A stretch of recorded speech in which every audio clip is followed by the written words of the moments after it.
예수께서 무리를 보시고 산에 올라가 앉으시니 제자들이 나아온지라.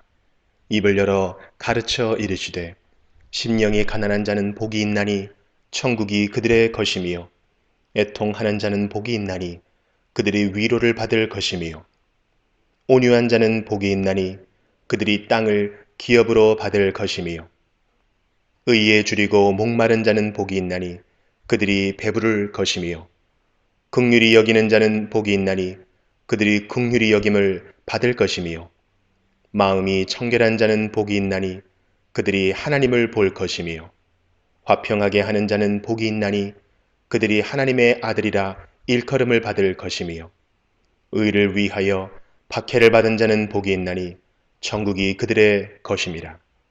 나로 말미암아 너희를 욕하고 박해하고 거짓으로 너희를 거슬러 모든 악한 말을 할 때에는 너희에게 복이 있나니 기뻐하고 즐거워하라.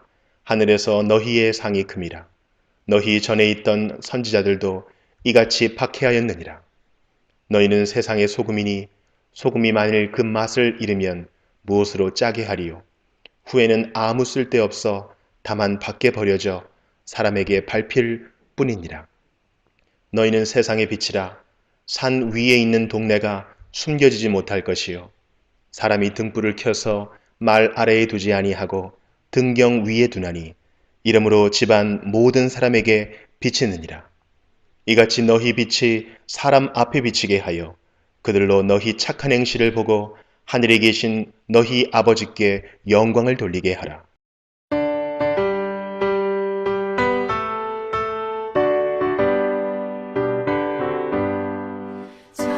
찬송하는 소리 있어 사랑 기뻐하도다. 하늘 아버지의 이름 거룩거룩하도다. 세상 사람 찬양하자. 거룩하신 하나님께 할렐루야 할렐루야 할렐루야 아멘. 하나님의 나라 만세 영원토록 있도다. 하나님의 영광 나라 거룩거룩하도다. 하늘 보좌계신 주님 세상 주관하시도다. 할렐루야 할렐루야 할렐루야 아멘.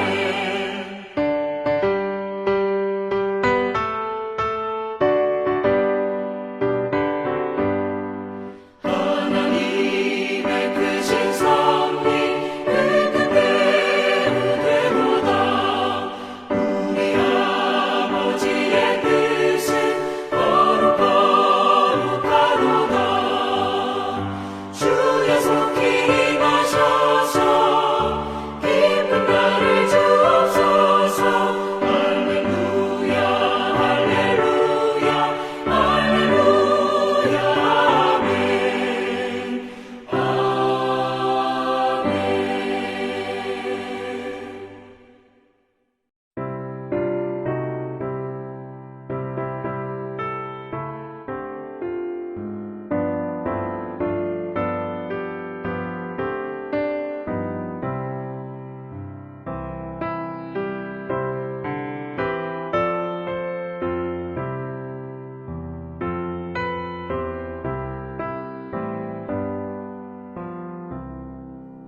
주 날개 위 내가 편안히 쉬네. 밤 깊고 비바람 몰아쳐도 아버지께서 널 지켜주시니 거기서 편안히 쉬리로다.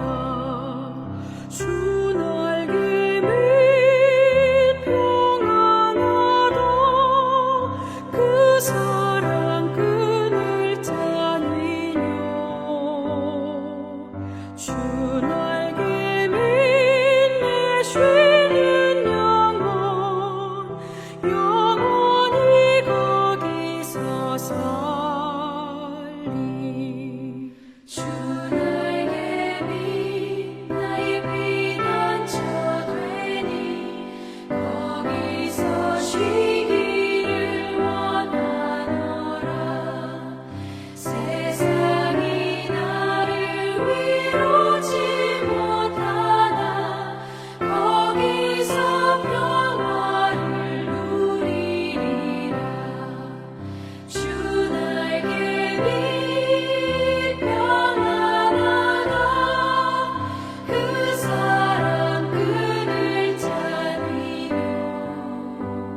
주와 같이 되기를 내가 항상 원하니 주님 뜻을 따라서 살아가게 하소서.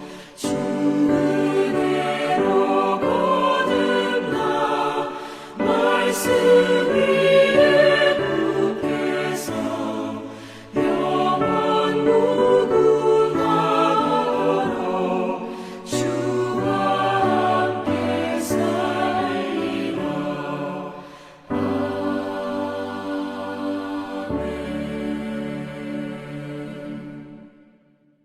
오늘은 누가복음 17장 1절부터 살펴보겠습니다. 먼저 1절부터 10절까지는 제자로서 갖춰야 할 덕목이 나옵니다. 1절입니다. 예수께서 제자들에게 이르시되 실족하게 하는 것이 없을 수는 없으나 그렇게 하게 하는 자에게는 화로다. 본문에 예수님께서 1차적으로 제자들에게 하시는 말씀이면서 곧 우리에게 하시는 말씀입니다. 즉 제자는 사람들을 실족하게 해서는 안 된다고 하십니다. 이 실족이라는 말은 헬라어로 스칼달론이라는 말이고 뜻은 상대방을 걸어 넘어지게 하는 것을 말합니다. 그러니까 덫이나 올무나 함정을 만들어 빠뜨리거나 발을 걸어서 아니면 앞에 걸림돌을 놓아 걸려 넘어지게 하는 일, 그리고 유혹거리를 가지고 죄를 짓게 하는 것입니다. 내가 하는 말이나 행동이 상대방을 위험에 처하게 하는 일을 말하는 것입니다. 사실 사람들이 모이는 곳에서 시험에 들고 상처를 받고 실족하는 것이 없을 수는 없습니다. 교회 안에서 성도들 사이에서도 마찬가지입니다. 그러나 실족하게 하는 자는 하나님 앞에 가서 엄중한 심판을 받는다는 말씀입니다. 하지만 이런 경우도 있습니다.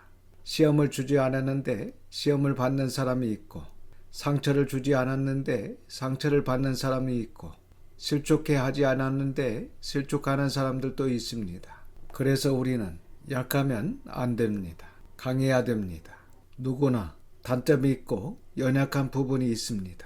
강하고 담대하지 않으면 쉽게 상처를 받게 되고, 그리고 상처와 아픔을 다른 사람들에게 주게 됩니다. 그래서 지금까지의 모든 생활에서 우리의 연약하고 부족한 부분들을 하나님의 말씀과 기도로 온전해지며 치유받고 위로받고 해결을 받아 강해지시기를 바랍니다.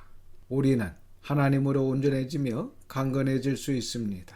그래서 어떤 일이 있어도 시험도 상처도 실족도 하지 않아야 됩니다. 그리스도의 군사같이 강하고 담대해야 승리할 수 있습니다. 또한 말씀처럼 교회 안에서 그리고 우리의 모든 생활에서 다른 사람들을 실족해 하는 일을 해서도 결코 안 되고 실족하는 일도 결코 없는 교회와 모든 성도들이 되시기를 주님의 이름으로 기도드립니다. 2절입니다. 그가 이 작은 자 중에 하나를 실족하게 할진대 차라리 연자 맷돌이 그 목에 매여 바다에 던져지는 것이 나으리라. 그가 곧 제자가 성도가 이 작은 자 중에 하나를 실족하게 할진대. 마태복음과 마가복음에서는 나를 믿는 작은 자라고 되어 있습니다. 그러니까 길거리에서 만나는 어린아이, 불쌍한 자, 도움이 필요한 약한 자도 실족하게 해서도 안 되지만, 오늘 이 말씀은 교회 안에서 성도들 중에 어린아이와 믿음이 연약한 자를 말씀하시는 것입니다.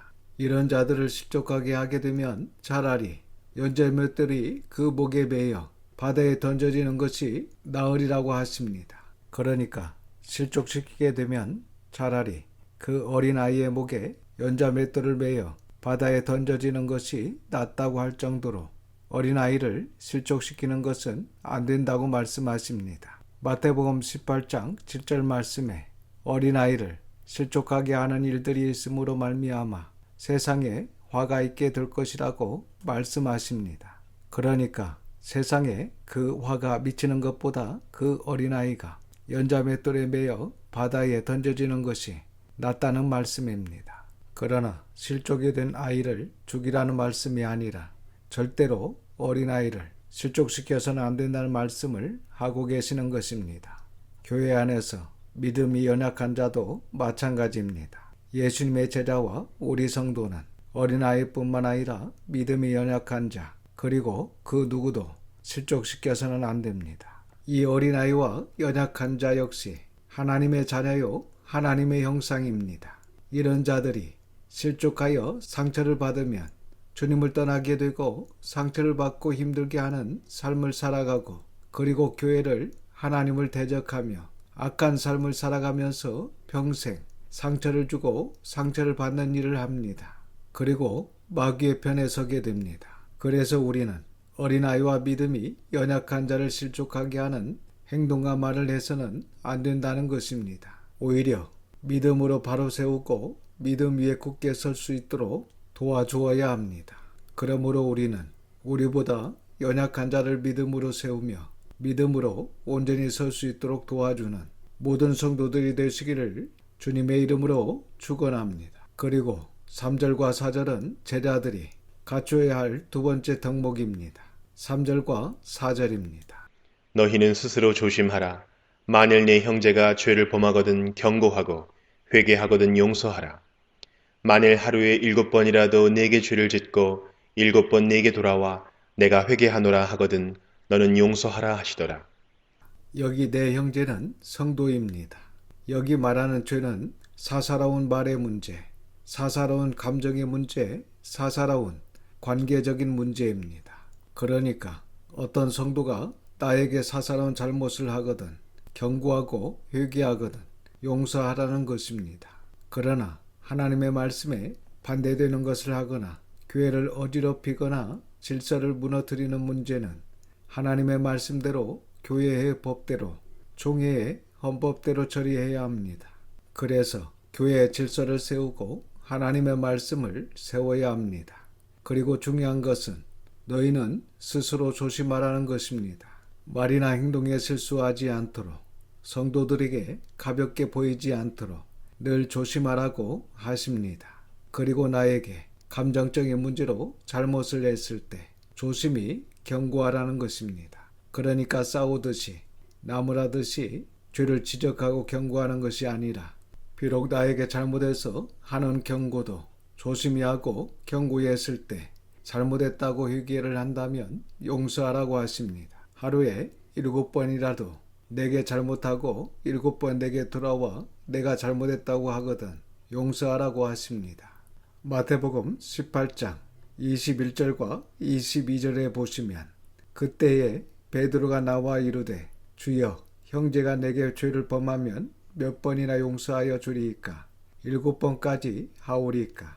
예수께서 이르시되 내게 이르노니 7번뿐만 아니라 7번을 70번까지라도 할지니라고 하십니다. 여기서 7번뿐만 아니라 7번을 70번까지라는 것은 정말 숫자적으로 7번을 70번까지 말씀하시는 것이 아니라 몇 번이라도 끝까지 용서하라는 말씀입니다.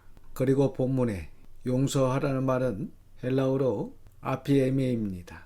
이 아피에미라는 말은 완전한 용서를 말합니다. 조금 더 자세히 설명하자면 상대방에 대하여 감정을 조절하는 것이 아니라 상대방에게 있었던 좋지 않는 감정을 완전히 포기하는 것을 말합니다. 사실 감정을 포기하기가 쉽지 않습니다. 상대방에 대한 좋지 않은 마음을 완전히 포맷하여 새롭게 전에 가졌던 좋은 마음을 가지는 것입니다. 그러나 이런 좋지 않은 감정을 완전히 포기하는 것은 믿음의 실력입니다. 이런 믿음의 사람이 되시기를 주님의 이름으로 축원합니다. 제자들은 1절부터 22절의 말씀을 듣고 예수님께 믿음을 달라고 합니다. 그리고 겨자씨 한 알만큼의 믿음이 있더라도 예수님의 제자가 될 수 있다는 말씀입니다. 5절과 6절입니다. 사도들이 주께 여짜오되 주여 믿음을 더하소서 하니 주께서 이르시되 너희에게 겨자씨 한 알만한 믿음이 있었더라면 이 뽕나무더러 뿌리가 뽑혀 바다에 심기어라 하였을 것이요 그것이 너희에게 순종하였으리라. 우리는 우리에게 엄청난 믿음이 있을 것이라고 생각했을 것입니다. 그러나 우리에게 겨자씨 하나할 만한 믿음도 없다는 것입니다. 그리고 주님께서는 우리에게 엄청난 믿음을 요구하지 않으시고 겨우 겨자씨 하나할 만큼의 믿음만 있어도 실족해 하지 않을 수 있고 모든 것을 용서할 수 있다고 말씀하십니다. 계속해서 6절의 말씀은 뽕나무들어 뿌리가 뽑혀 바다에 심기어라 하면 우리에게 순종한다는 것입니다. 이 말씀은 예수님 당시 하나의 속담처럼 사용되었습니다. 즉 겨자씨 하나할 만한 믿음이 있다면 어떤 큰 문제를 해결할 수 있는 능력이 있게 된다는 것입니다. 어떤 문제와 근심, 걱정, 시련과 환란이 오더라도 겨자씨 하나할 만한 믿음이 있다면 아무것도 아니라는 것입니다. 그러니까 믿음이 있다면 모든 문제가 겨자씨 하나보다 작게 보일 것입니다. 사실 믿음이 있다면 모든 문제는 아무것도 아니고 결코 우리에게 문제가 될 수 없다는 것입니다. 그래서 주님께서 말씀하신 이러한 믿음으로 모든 문제와 어려움들을 헤쳐나가시기를 주님의 이름으로 축원합니다. 7절부터 10절 말씀은 제자가, 성도가 어떠한 믿음을 가지고 일을 해야 하는지를 알려주십니다. 7절부터 10절입니다. 너희 중 누구에게 밭을 갈거나 양을 치거나 하는 종이 있어 밭에서 돌아오면 그들어 곧 와 앉아서 먹으라 말할 자가 있느냐? 도리어 그들어 내 먹을 것을 준비하고 띠를 띠고 내가 먹고 마시는 동안에 수종 들고 너는 그 후에 먹고 마시라 하지 않겠느냐? 명한 대로 하였다고 종에게 감사하겠느냐? 이와 같이 너희도 명령받은 것을 다 행한 후에 이르기를 우리는 무익한 종이라 우리가 하여야 할 일을 한 것뿐이라 할지니라. 아시다시피 종은 일을 다하고 집에 돌아오더라도 바로 쉬지 못합니다. 주인이 식사하도록 준비하고 주인이 식사를 다하면 정리한 후에 밥을 먹을 수가 있고 쉴 수가 있었습니다. 그리고 종이 주인이 명한 대로 하였다고 주인이 종에게 감사하지 않습니다. 그래서 모든 것을 다한 후에 인정받으려는 생각을 가져서는 안 됩니다. 당연히 해야 할 일을 했다고 생각해야 합니다. 계속해서 10절 말씀을 보시면 이와 같이 너희도 명령받을 것을 다한 후에 이르기를 우리는 무익한 종이라 우리가 해야 할 일을 한 것뿐이라 할지니라 라고 해야 된다는 것입니다. 우리가 다 섬기고 충성을 다한 후에 우리가 하여야 할 일을 한 것뿐이라고 해야 합니다. 이것이 제자의 자세이고 성도의 자세이고 일꾼의 자세입니다. 그리고 겸손한 종의 자세입니다. 절대로 교만한 자세를 가져서는 안 됩니다. 그래서 우리는 언제나 하나님 앞에서 이러한 겸손한 마음을 가지고 열심히 최선을 다하며 일을 하는 모든 성도들이 되시기를 바랍니다. 오늘 주님께서 말씀하신 제자들이 우리 성도들이 갖춰야 할 4가지 덕목은 첫 번째로 믿음이 연약한 성도를 실족시키면 안 된다는 것입니다. 두 번째로 사사로운 말의 문제, 감정의 문제, 관계의 문제에 있어서 용서해야 된다는 것입니다. 세 번째로 겨자씨 하나만큼의 믿음으로 성장시켜야 합니다. 네 번째로 명령받은 일을 다한 후에 우리는 무익한 종이라 우리가 하여야 할 일을 한 것뿐입니다라는 겸손한 종의 고백이 있어야 합니다. 이 시간 저와 여러분 우리 모든 자녀들에게 이러한 자세와 고백이 있기를 주님의 이름으로 축원합니다. 11절부터 19절까지는 10명의 나병 환자에 대한 치유 사건이 나옵니다. 이 말씀도 누가복음의 특수 자료입니다. 11절부터 14절입니다. 예수께서 예루살렘으로 가실 때에 사마리아와 갈릴리 사이로 지나가시다가 한 마을에 들어가시니 나병 환자 10명이 예수를 만나 멀리 서서 소리를 높여 이르되 예수 선생님이여 우리를 불쌍히 여기소서 하거늘 보시고 이르시되 가서 제사장들에게 너희 몸을 보이라 하셨더니 그들이 가다가 깨끗함을 받은지라. 예수님께서 사마리아와 갈릴리 사이로 예루살렘으로 가실 때 한 마을에 들어가셨습니다. 그런데 그 마을에 10명의 나병 환자가 예수님을 만나 멀리 서서 소리 높여 예수님께 우리를 불쌍히 여기소서라고 합니다. 이 나병 환자는 그 병이 전염되기 때문에 가족과 함께 살지 못하고 마을에서 다른 곳에 격리되어 사람들을 가까이 하지 못했습니다. 그래서 그들은 늘 이 병이 낫기를 원했지만 쉽게 그렇게 되지 못했습니다. 그러나 그들이 있는 곳을 지나는 예수님을 보고 멀리 서서 예수 선생님이여 우리를 불쌍히 여기소서라고 소리를 지릅니다. 그래서 예수님께서 그들에게 가서 제사장들에게 너희 몸을 보이라고 하셨고 그들은 예수님의 말씀에 순종을 하고 제사장에게 가다가 깨끗함을 받았습니다. 만약에 예수님의 말씀에 순종하지 않고 가지 않았더라면 깨끗함을 받지 못했습니다. 그러나 예수님의 말씀에 순종하여 제사장에게로 가다가 깨끗함을 받았습니다. 나병에 관한 말씀은 레위기 13장의 나병의 규례, 14장에는 정결케 하는 예식이 나옵니다. 제사장에게 보이라고 하신 것은 레위기 14장의 말씀처럼 하라는 것입니다. 예수님께서 제사장에게 보이라고 하신 것은 나병을 고쳐주셨다는 것입니다. 그런데 이들은 예수님의 말씀에 순종하여 제사장에게 가다가 나병이 다 치료가 되었습니다. 15절과 16절입니다. 그 중에 한 사람이 자기가 나은 것을 보고 큰 소리로 하나님께 영광을 돌리며 돌아와 예수의 발 아래에 엎드려 감사하니 그는 사마리아 사람이라. 그런데 10명 중에 한 명만 제사장에게 가다가 나병이 나온 줄 알고 큰 소리로 하나님께 영광을 돌리며 다시 예수님께로 돌아와 엎드려 감사를 드렸는데 그 사람은 사마리아 사람이었습니다. 17절에서 19절입니다.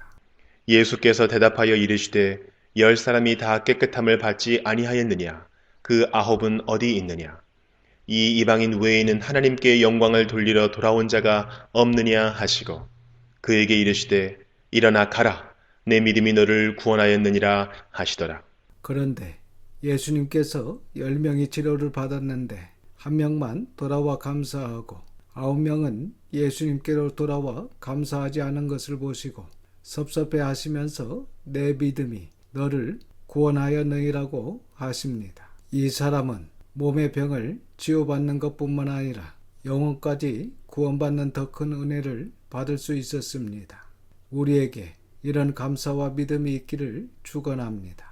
그리고 이런 더 큰 은혜를 받으시기를 바랍니다. 그런데 18절 말씀에 예수님께서 이 이방인 위에는 하나님께 영광을 돌리러 돌아온 자가 없느냐고 하신 것을 보면 예수님께서 곧 하나님이신 것을 알게 됩니다. 그리고 돌아와서 하나님께 영광을 돌려야 할 하나님의 백성들이 돌아오지 않은 것에 대한 섭섭한 마음을 가리신 것을 보게 됩니다. 당연히 예수님께 하나님께 와서 경배하며 영광을 돌리며 감사해야 하는 하나님의 백성인 유대인들은 하나님의 은혜를 잊어버렸다는 것입니다. 구약 전체의 역사를 보면 그렇게 사랑을 받았고 은혜를 받은 이스라엘은 하나님을 잊어버렸는데 오히려 사마리아 사람 이방인들이 하나님이신 예수님께 찬양과 경배를 드리며 감사를 했다는 것입니다. 우리도 이 말씀을 통해 다시 한번 우리 자신을 살피시기를 바랍니다. 우리는 지금까지 받아온 하나님의 은혜가 얼마나 많습니까? 평생 하나님의 은혜와 사랑을 받았음에도 하나님께 나오지 않는다면, 하나님을 찬송하고 영광을 돌리고 감사치 않는다면 우리도 이 유대인 9명과 같은 사람들입니다. 그래서 우리는 지금까지 은혜와 사랑으로 인도하신 하나님께 돌아와 그 크신 사랑에 날마다 영광을 돌리며 감사하며 찬송하는 생활을 해야 할 것입니다. 그리고 영원하신 아버지 하나님께서 계시는 천국에서 감사와 찬송을 하시기를 주님의 이름으로 축원합니다. 기도하겠습니다. 아버지 하나님, 하나님의 거룩하신 이름을 찬양합니다. 오늘도 귀한 말씀을 듣게 하시고 깨닫는 마음을 주셔서 감사를 드립니다. 우리 모두 하나님을 마음과 뜻과 힘을 다하여 사랑하며 이곳을 내 몸과 같이 사랑하는 진정한 예수님의 제자의 삶을 살기를 원합니다. 또한 한 명의 이방인 사마리아 사람이 큰 소리로 하나님께 영광을 돌리며 예수님께 돌아와 발 아래 엎드려 감사한 것처럼 지금까지 주신 은혜를 잊지 않고 날마다 하나님께 영광을 돌리며 엎드려 감사 찬송을 올려드리는 저희가 되게 하여 주시옵소서. 이번 한 주간도 감사와 찬송을 하나님께 올려드리기를 원하옵고 우리 구주 예수님의 이름으로 기도드립니다. 아멘. 지금은 우리 구주 예수 그리스도의 은혜와 아버지 하나님의 그 크신 사랑하심과 성령님의 감화감동 역사 충만하심이 최선을 다하며 충성한 후에도 우리가 해야 할 일을 한 것뿐이라고 고백한 제자와 같이 사명을 감당하는 모든 성도들과 자녀와 가정에 함께 하시기를 우리 구주 예수님의 이름으로 축원하옵나이다. 아멘.